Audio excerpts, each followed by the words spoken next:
കഥകൾക്ക് പഴക്കവും തുടർച്ചയുണ്ട്. ഇവർ അധികാരത്തിൽ വന്ന ശേഷം തുടർച്ചയായിട്ട് ഇത്തരം ഇൻസിഡൻസ് റിപ്പോർട്ട് ചെയ്യപ്പെടുന്നതിൻ്റെ വിവരങ്ങളാണ് ഇപ്പോൾ പുറത്തു വരുന്നത്. ഒറ്റപ്പെട്ട സംഭവങ്ങളല്ല, എല്ലാ മണിക്കൂറിലും ഉണ്ടാകുന്ന ഒറ്റപ്പെട്ട സംഭവങ്ങൾ എന്ന് വേണമെങ്കിൽ വിളിക്കേണ്ടി വരുന്ന അവസ്ഥയാണ്. സത്യം പറഞ്ഞാൽ കേരളത്തിലെ പോലീസിങ്ങിനെ തനി ഗുണ്ടായുസമാക്കിയിട്ട് ഈ ഗവൺമെൻറ് മാറ്റിയിരിക്കുക. ഒരാൾക്കും നിഷേധിക്കാൻ കഴിയില്ല. ഇപ്പോൾ ഇടതുപക്ഷ അനുഭാവികളായ ആളുകൾക്ക് പോലും ഈ പോലീസിങ്ങിനോട് യോജിക്കാൻ കഴിയില്ല എന്നുള്ളത് അവർ പരസ്യമായി നവമാധ്യമങ്ങളിൽ കൂടെ പ്രതികരിക്കുന്ന നമ്മൾ കണ്ടതാണ്.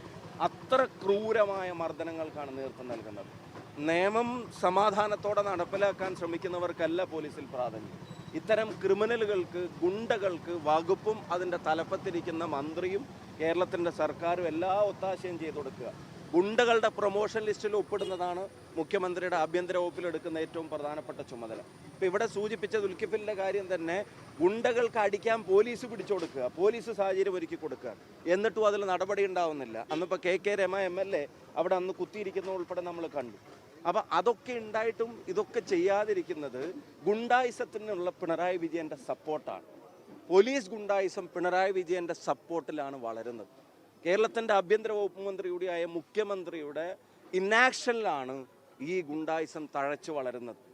അതാണ് ജനമൈത്രി പോലീസിനെ ഗുണ്ടാമൈത്രി പോലീസാക്കി മാറ്റി, അതല്ലെങ്കിൽ കൊലമൈത്രി പോലീസാക്കി മാറ്റി എന്ന് കേരളത്തിലെ ജനങ്ങൾക്ക് പറയേണ്ടി വരുന്നത്. ഇതിൻ്റെ രോഗം താഴെയല്ല, ഇതിൻ്റെ രോഗം മേലെയാണ്.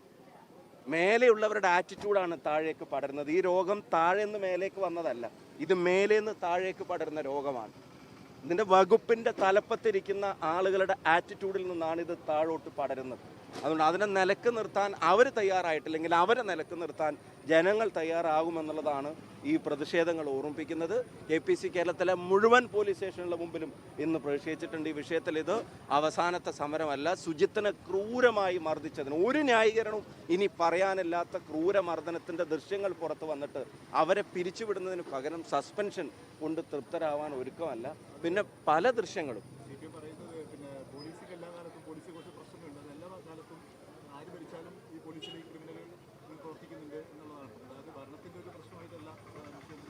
അല്ല, മുഖ്യമന്ത്രിയുടെയും കൂടെ പ്രശ്നമാണ്, ഭരണത്തിൻ്റെ മാത്രമല്ല. കാരണം ആഭ്യന്തര വകുപ്പ് മന്ത്രി മുഖ്യമന്ത്രിയാണല്ലോ. ഇതിനെ നിലക്ക് നിർത്താനുള്ള ശ്രമങ്ങൾ, പോലീസിലെ കുറച്ച് പ്രശ്നങ്ങൾ ഉണ്ടാവും, ഈ പറഞ്ഞതുപോലെ ഉണ്ടാവും. അപ്പോൾ ആ പ്രശ്നങ്ങളെ നിലക്ക് നിർത്താനല്ല ശ്രമിക്കുന്നത്, ആ പ്രശ്നക്കാർക്ക് പ്രൊമോഷൻ കൊടുക്കാനാണ് ശ്രമിക്കുന്നത്, ആ പരാതികളെ അവഗണിക്കാനാണ് ശ്രമിക്കുന്നത്. ഞാൻ ചോദിക്കുന്നത്, വിവരാവകാശം കൊടുത്താൽ അതിൻ്റെ ഒരു റിസൾട്ട് കിട്ടണമെങ്കിൽ കോടതിയെ സമീപിക്കേണ്ടി വരുന്നത് പോലീസിലൊരു പ്രശ്നം മാത്രമല്ലല്ലോ, അഡ്മിനിസ്ട്രേഷൻ്റെ സപ്പോർട്ടും കൂടി ഉള്ളത് കൊണ്ടല്ലേ. ഭരണത്തിൻ്റെ പിന്തുണ ഈ ഗുണ്ടകൾക്ക് കൊടുക്കുന്നതാണ് പ്രശ്നം. ഗുണ്ടകൾ പോലീസിൽ ചില ആളുകൾ ഉണ്ടാവാം, അതെല്ലാ ഭരണകാലത്തും ഉണ്ടാവാം. പക്ഷെ അവർക്ക് കൊടുക്കുന്ന അഡ്മിനിസ്ട്രേഷൻ സപ്പോർട്ടാണ്, പൊളിറ്റിക്കൽ സപ്പോർട്ടാണ്, അതിൻ്റെ പാട്രണേജാണ്. ഗുണ്ടകൾക്ക് കൊടുക്കുന്ന രാഷ്ട്രീയ സംരക്ഷണം. ഇപ്പം ഞാൻ ചോദിക്കുന്നത്, കൊടി സുനിക്ക് പിന്നെ കോടതിയിൽ ഹാജരാക്കാൻ കൊണ്ടുപോകുമ്പോൾ കാറ് നിർത്തിയിട്ട് 4 എണ്ണം വീശാനും അവർക്ക് പിന്നെ ചിക്കൻ കൊടുക്കാനും ഒക്കെയുള്ള സംവിധാനം പോലീസ് ചെയ്തു കൊടുക്കുന്നത് ആരുടെ ഒത്താശയോടെ? അവർക്ക് ഇഷ്ടപ്പെട്ട ജയില്, സെല്ലിലെ സൗകര്യങ്ങൾ, പുറത്ത്, ഇതൊക്കെ വിവാദമായതല്ലേ. ഇതൊക്കെ പോലീസിങ്ങിൻ്റെ കുഴപ്പം കൊണ്ട് മാത്രം ഉണ്ടാവുന്നതാണ്? അല്ല, അത് പൊളിറ്റിക്കലാണ്. രാഷ്ട്രീയ സംരക്ഷണമാണ് ക്രിമിനലുകൾക്കും പോലീസിലെ ഗുണ്ടകൾക്കും ഇവർ കൊടുക്കുന്നത്. അതുകൊണ്ടാണ് ഇത് തുടരുന്നത്. അതുകൊണ്ടാണ് ഇത് നിലക്ക് നിർത്താൻ ഗവൺമെൻറ്റിന് ശ്രമിക്കാത്തതും ഗവൺമെൻറ് നടത്താത്തതും. ആ പ്രശ്നങ്ങളാണ് ഞങ്ങൾ ചൂണ്ടിക്കാണിക്കുന്നത്. ഇത്രയധികം പ്രശ്നങ്ങൾ ഉണ്ടായിട്ടായി ഇന്നും മറയൂരിലെ SI മാഹിൻ നേരത്തെ ഒരു വിദ്യാർത്ഥി അടിച്ചതിൽ സസ്പെൻഷൻ കിട്ടിയ ഉദ്യോഗസ്ഥനാണ്. ഇന്ന് ഫേസ്ബുക്കിൽ അയാൾ ഇട്ടിരിക്കും മമ്മൂട്ടി ഒരു മോഷ്ടാവിനെ അടിക്കുന്ന ആവനാഴി സിനിമയിലെ വിഷു ഇട്ടിട്ടാണ്, ഒരു പരിഹസിക്കുന്ന രീതിയിലാണ്, അത്ര ധൈര്യത്തോടു കൂടിയാണ് ഈ ഗവൺമെന്റിന്റെ കീഴിൽ സകല ഗുണ്ടകൾക്കും ധൈര്യമാണ്. അത് പോലീസിലെ ഗുണ്ടയാണെങ്കിലും ശരി, പുറത്തെ ഗുണ്ടയാണെങ്കിലും ശരി. ഇത്രയും വിവാദങ്ങളും ഇത്രയും ചർച്ചകളും ഇത്രയും നടപടികളും കേരളം ആവശ്യപ്പെടുമ്പോൾ സർക്കാരിൻ്റെ ശമ്പളം പറ്റുന്ന, ജനങ്ങളുടെ നികുതി പണത്തിൽ നിന്ന് ശമ്പളം പറ്റുന്ന ഒരുത്തൻ, ഒരു ഗുണ്ട, പിന്നെ പോലീസിൻ്റെ ഗുണ്ടയുടെ മനോഭാവമുള്ള ഒരുത്തൻ ഇപ്പോഴും ഒരു പോലീസുകാരൻ ആളുകളെ മർദ്ദിക്കുന്നതിൻ്റെ ചിത്രം നവമാധ്യമങ്ങൾ ഇടണമെങ്കിൽ അവൻ്റെ പ്രൊട്ടക്ഷൻ, അവൻ്റെ ധൈര്യം ഇവിടുത്തെ ആഭ്യന്തര വകുപ്പിൻ്റെ നടപടിയില്ലായ്മയാണ്. അതാ ഞാൻ നേരത്തെ സൂചിപ്പിച്ചത്. അങ്ങനെ ഒരു ധൈര്യം അയാൾക്ക് തോന്നണമെങ്കിൽ എന്താ, ഒരു നടപടിയും വരില്ല എന്നുള്ളത് കൊണ്ടല്ലേ. ഇനിയിപ്പോൾ ആ നടപടിക്ക് എല്ലാവരും കൂടെ ഒച്ചയുംബഹളം ഉണ്ടാക്കണം, അതിന് മാധ്യമങ്ങളെല്ലാം കൂടെ വാർത്ത കൊടുക്കണം, അതിനും പ്രതിഷേധങ്ങൾ ഉണ്ടാവണം. അപ്പോൾ ആ പ്രതിഷേധം ഉയരുമ്പോൾ എന്തെങ്കിലും കണ്ണിൽ പൊടിയിടാനുള്ള ഒരു കാര്യം വന്നാലായി. അപ്പം അത് ചെയ്യുന്നവർക്ക് അറിയാം, സംരക്ഷിക്കാൻ മേലെ ഞങ്ങളുടെ അതേ മനോഭാവമുള്ള ആളുകൾ മേലെ ഉണ്ട് എന്നുള്ളത്. അത് ചെയ്യുന്നവർക്ക് പ്രതികരണം നടത്തുന്നില്ല. സാധാരണ വാർത്താ സമ്മേളനമൊക്കെ വിളിക്കുന്നതാണ്, കുറച്ച് ദിവസങ്ങളെ വാർത്താ സമ്മേളനമില്ല, പ്രതികരണങ്ങളില്ല, ഒന്നുമില്ല. അപ്പോൾ അതിൻ്റെ അർത്ഥം എന്താ? ഇതിൽ പ്രതികരിക്കുകയാണെങ്കിൽ കേരളത്തിൻ്റെ മുഖ്യമന്ത്രി പോലീസിങ്ങിലെ ഈ ഗുണ്ടായസത്തിനെതിരാണല്ലോ സമയബന്ധിതമായിട്ട് പ്രതികരിക്കേണ്ടത്. അത് പ്രതികരിക്കാൻ മടിക്കുമ്പോൾ, അതിന് വൈകുമ്പോൾ അത് കൊടുക്കുന്ന സന്ദേശം എന്താ?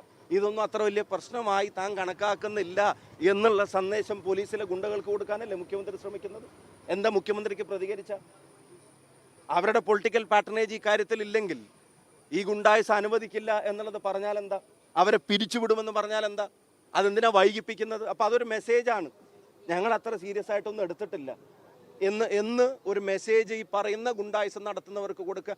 ഞാൻ ആവർത്തിച്ച് പറയുന്നു, ഇതിങ്ങനെ തഴച്ച് വളരണമെങ്കിൽ അത് താഴെ നിന്ന് മേലോട്ടുള്ള വളർച്ചയല്ല, അത് മേലെന്ന് താഴോട്ടാണ്.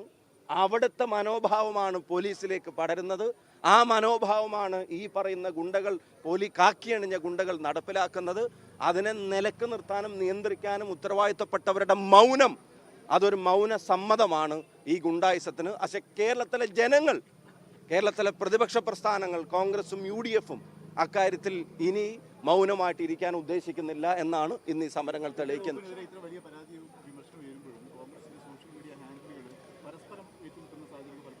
അല്ല, എല്ലാ പ്രവർത്തകരും, എല്ലാ ഹാൻഡിലുകളും ജനങ്ങൾ അകപ്പെട്ടിരിക്കുന്ന ഈ ദുരിതത്തിൽ നിന്ന് അവരെ മോചിപ്പിക്കാനുള്ള പോരാട്ടത്തിൻ്റെ ഭാഗമായിട്ടാണ് അണിനിരക്കേണ്ടത്.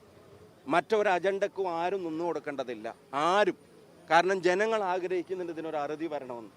ഇപ്പോൾ കേരളത്തിൽ ചർച്ച ചെയ്യുന്ന ഏറ്റവും പ്രധാനപ്പെട്ട വിഷയങ്ങളിൽ അതിൽ ഫോക്കസ്ഡ് ആയിട്ട് തന്നെ വേണം എല്ലാവരും പ്രവർത്തിക്കുന്ന, ഏറ്റവും ബൂത്ത് പ്രസിഡന്റ് മുതൽ KPC പ്രസിഡന്റ് വരെയുള്ള മുഴുവൻ ആളുകളും പ്രവർത്തിക്കാൻ. അതിനുള്ള ആഹ്വാനമാണ് കേരളത്തിലെ ഇന്ന് ഈ സമരം. മറ്റൊന്നിനും ഇപ്പോൾ ഫോക്കസ് വേറെ ഒന്നിലേക്ക് മാറേണ്ടതില്ല. കാരണം അത്രയും വലിയ അതിക്രമങ്ങൾ കേരളത്തിൽ നടന്നതിൻ്റെ ഞെട്ടിക്കുന്ന തെളിവുകൾ ഓരോ ദിവസം പുറത്തു വന്നുകൊണ്ടിരിക്കുമ്പോൾ എല്ലാ ഹാൻഡിലുകളും, എല്ലാ നാവും കൈയും കാലും, ഓരോ പ്രവർത്തകൻ്റെ മനസ്സും ഈ ഗവൺമെൻറ്റിനെതിരായിട്ടുള്ള പ്രവർത്തനങ്ങളിലാണ് അണിനിരക്കേണ്ടത്. മറ്റൊന്നിനും ഇപ്പോൾ പ്രാധാന്യമില്ല. അല്ലല്ല, കോൺഗ്രസ് പ്രവർത്തകർ, ഞാൻ പറഞ്ഞല്ലോ, കോൺഗ്രസ് പ്രവർത്തകരുടെ ഫോക്കസ് ഗവൺമെൻറ്റിനെതിരെ ആയിരിക്കണം, ഗവൺമെൻറ്റിൻ്റെ ചെയ്തികൾക്കെതിരെ ആയിരിക്കണം. അതാണ് ജനങ്ങൾ ആഗ്രഹിക്കുന്നത്. അത് തന്നെയാണ് ഇവിടെ നടപ്പിലാവുന്നത്. അതാണ് അജണ്ട, അതാണ് വാർത്തകളും. മറിച്ചുള്ള പ്രചരണങ്ങളും വാർത്തകളും ഇതിനെ ട്വിസ്റ്റ് ചെയ്യാനുള്ള ശ്രമങ്ങളും കൂടിയാണ്. അതിനുള്ള അല്ലല്ല, അങ്ങനെ ആരും വീണു പോയില്ല. ഞങ്ങളിത് ഇന്നത്തെ ഈ കേരളത്തിലെ സമരം നോക്കുക, ഒരു പോലീസ് സ്റ്റേഷനും ഞങ്ങൾ സ്പെയർ ചെയ്തിട്ടില്ല. ഞങ്ങൾ ഫീൽഡിലുണ്ട്, ജനങ്ങൾക്കിടയിലുണ്ട്, എല്ലാ മേഖലയിലും ഈ ഗവൺമെൻറ്റിൻ്റെ ചെയ്തികളെ തുറന്നു കാണിക്കുന്ന ദിവസങ്ങളാണ് ഇനി വരാൻ പോകുന്നത്. ശക്തമായ സമരരംഗത്ത് ഞങ്ങളുണ്ടാവും. ഞാൻ ഒരു കോൺഗ്രസ് പ്രവർത്തകൻ എന്നുള്ള നിലയിൽ ഞാനും ഈ പറയുന്ന എൻ്റെ ഉത്തരവാദിത്വം എന്നുള്ള നിലക്ക് ഓരോരുത്തരും കാണണം. ഞാൻ ആവർത്തിച്ച് പറയുന്നു, അവനവൻ്റെ കൈയും കാലും നാവും തലയും മനസ്സും ഹാൻഡിലുകളും ഒക്കെ ഗവൺമെൻറ്റിൻ്റെ ക്രൂര ചെയ്തികൾക്കെതിരായിട്ടുള്ള പ്രതികരണങ്ങളുടെ വേദിയായി മാറട്ടെ.